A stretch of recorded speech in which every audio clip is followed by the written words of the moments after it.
రాజకీయాల్లో అధికారం వస్తుంది పోతుంది, ఎమ్మెల్యేలు అవుతాం, మంత్రులు అవుతాం, పదవులు వస్తాయి, అప్పుడప్పుడు పోతాయి, రకరకాల కారణాలు ఉంటాయి. దానికి పెద్ద లాజిక్ ఏముండదు. ఈ దేశంలో లాజిక్ కంటే ఎక్కువ మ్యాజిక్ నమ్ముతారు.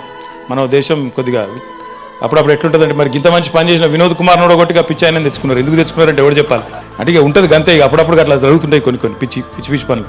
కాబట్టి దాన్ని పెద్ద నేను సీరియస్ తీసుకోను. ఎందుకంటే అధికారం వస్తుంది పోతుంది, అధికారం ఉంటుంది, ఉన్న రోజులు ఉంటుంది, పోయేటప్పుడు పోతుంది, దానికి లెక్క కాదు. కానీ ఏది ఇంపార్టెంట్ అంటే, ఎందుకంటే మనిషి జీవితమే కొన్ని సంవత్సరాల పాటు మాత్రమే. భూమి మీద అందరం ఉండేది కొన్ని సంవత్సరాలు మాత్రమే ఉంటాం. కానీ బతుకుడు ఎట్లా బతుకుతామంటే, మనం శాశ్వతం ఇక్కడ మనమే ఉంటాం, మనల్ని మించినోడు ఎవడు లేడు, శాశ్వతంగా మేమే ఉంటాం, మాదే ఈ సామ్రాజ్యం, మాదే ఈ దేశం, మాదే ఈ రాష్ట్రం అన్నట్టు బాగా టెక్కుతో బతుకుతాం బతికినప్పుడు. కానీ వాస్తవం ఏంటంటే జీవితం పరిమితం. ఆ జీవితంలో అధికారం ఇంకా చాలా చాలా స్వల్పమైన, చాలా అశాశ్వతమైన ఒక చిన్న పీరియడ్.